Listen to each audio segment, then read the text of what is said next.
course, that's from John chapter 21, verse 25. Age 15, I was born again. So I gave my life to Christ at age 15. Age 16, I began to be influenced. The enemy began to step his attack up and got influenced by secular music. By age 18 to 22, it was my most challenging time as a believer. So I took, I had the wrong musical ambitions. So that's why I advise any parents here to pray for your children before they go to university and to equip them with the right tools, such as a Bible and an understanding of what prayer is and what it means. Very, very good. I left uni as a postgraduate, so I did a master's. By age 23, my life transformed and I repented, and since that time, I've had a massive hunger for His Word. I got involved with Teen Challenge, which was a street evangelism ministry. So I volunteered, and then the confirmation of my calling was on a church plaque. I'm saying all this because it ties in with the message. So they were doing a celebration for workers that were volunteering, and it was in a church in Bethnal Green called Good Shepherd's Mission. And on the plaque of the church wall, it said, "Feed my lambs." And so then I knew that my calling was to feed His lambs, so to go out and evangelize.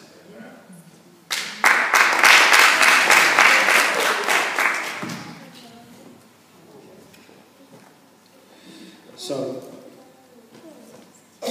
to give you an idea about the power of God, did you know that each one of the galaxies in space has billions of stars, which brings the grand total number of stars in the universe to 10 billion trillion, which is 10 followed by 21 zeros. Did you know we only know 5% of this created universe? So there's 95% of the universe that we don't know. This is how big and powerful God is. 5% is all that we know. Did you know that the heat of the sun, it takes 8 minutes from 93 million miles from the sun? It takes the heat of the sun to reach our skin. It takes 8 minutes. But the distance is 93 million miles. So I just want you to start thinking how big God is. Did you know that this earth can fit in the sun 1,000,000 times? I just want you to get a picture as to how big God is. He's really big. Everything has a beginning and an end. So whatever problem you have in your life, it has an expiry date. I just want you to know that. The world we're living in is finite. There's a beginning and an end. Nothing is eternal. Now, the God that we serve sits outside of time and space. So that means He's not restricted by the clock. This clock that you see there, He's not restricted by. Because He is the creator of the time. He started time. Time has a beginning and it has an end. This is the difference between the created and the uncreated. So this is how big and enormous God is. Very, very important for you to understand Good Friday and to understand Easter Sunday. You've got to know how big this God is. Now, what I'd like to say as well is that the God above all things, who in the vast array of planets, stars and space, chose the earth as His footstool. He didn't have to choose the earth, since there are many other planets to His footstool to choose from, which He chose earth as a place He would rest His feet. The reason why He did this was because He wanted to enjoy His perfection and have fellowship and communion with his beloved creation. He chose earth because the creation is what bears his image.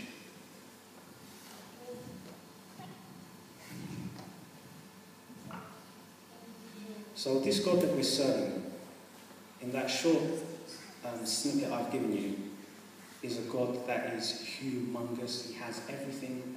You know, he's all-knowing, he's all-powerful, he's all-loving, he's the source of all power. He loves everyone in this room.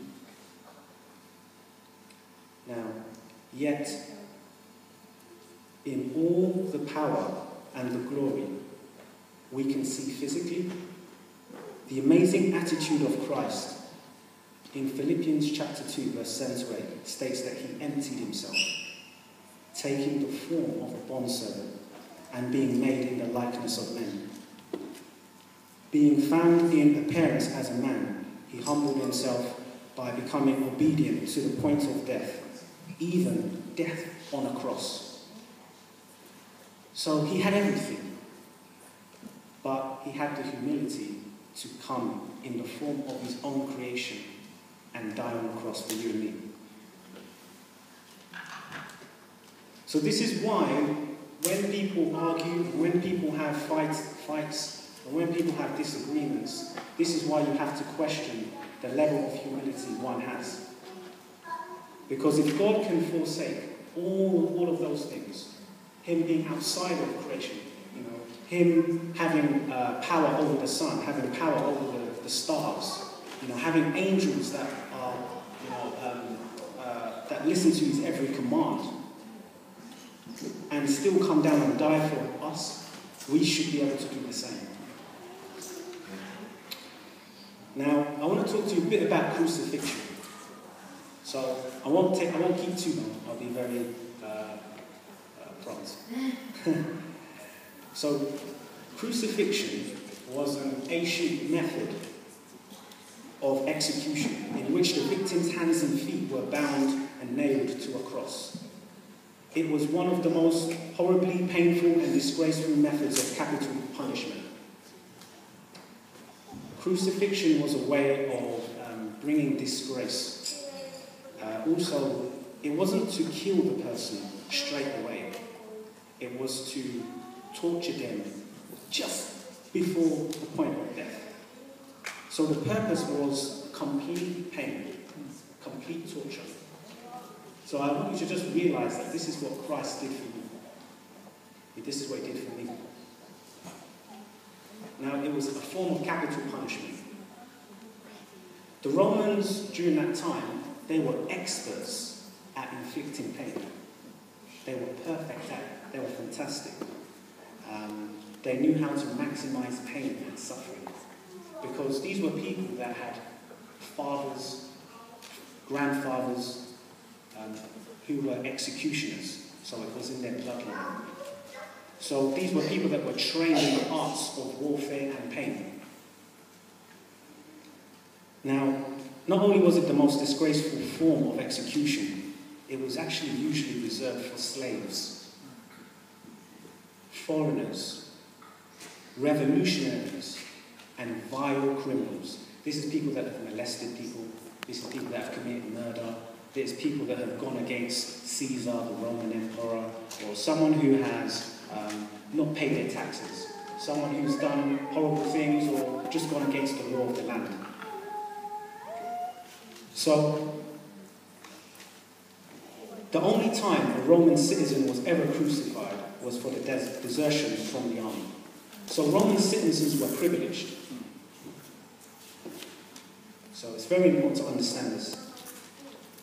Flogging, scourging was done before every crucifixion.